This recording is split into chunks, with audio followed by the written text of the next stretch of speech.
Sabado ngayon kaya andito si dormmate. Nihintay ko lang din siya magising kasi may lakad kami. Naisipan ko na lang din maglinis-linis muna habang tulog pa rin siya. Nag-chat pala sa akin yung estudyante ko noon nung senior high school. Sabi niya kung pwede daw ba akong maimbitahan bilang guest speaker sa school nila. Tinanong ko siya kung para saan kako. Sabi niya ay para yun sa kanilang school task.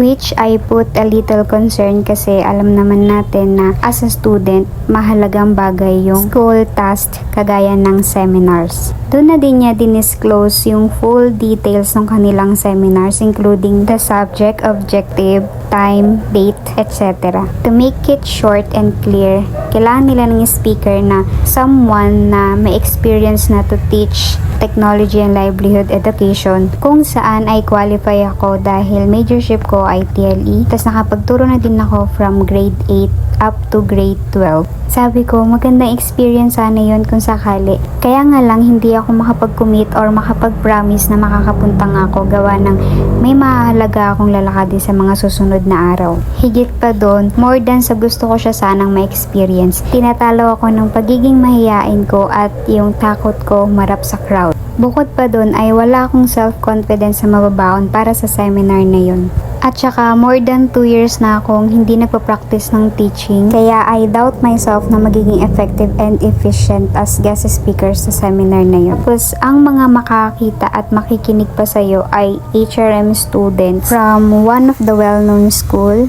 BestLink or BCP. Napaisip nga ako, what if nag-speaker nga ako doon? Ano naman sasabihin ko sa mga audience na nagpalipat-lipat ako ng work? Dahil napaka-curious at explorative kong tao. So tingin ko hindi naman nakaka-inspired yung bagay na yun. And as someone na napaka-OC at perfectionist, di talaga ako papayag na isasabak mo ko sa isang gera na wala akong weapon at hindi ako well-equipped. Kasi sa lahat ng bagay na ginagawa ko, I make sure na paghahandaan ko siya at hanggat maaari kapupulutan ito ng aral. Kaya naman kinailangan ko na rin i-relay yung final decision ko para naman hindi na rin umasa yung former students ko at makapag-isip na rin siya ng alternative plan. As my way of little help, nag-recommend na lang ako sa kanya ng kilala kong teacher na nagpa-practice pa rin ng teaching up to now. Na alam kong mas kayang gampanan yung role na ino-offer sana sa akin, which is maging guest speaker na. Another missed opportunity due to lack of self-confidence. Bale, yung kakulangan ko sa kumpiyansa sa sarili ko, ibabawi ko na lang sa mga magiging anak ko para wala silang mga what if sa buhay. Magagawa nila lahat ng bagay na gusto nila as long as nakakabuti ito sa kanila.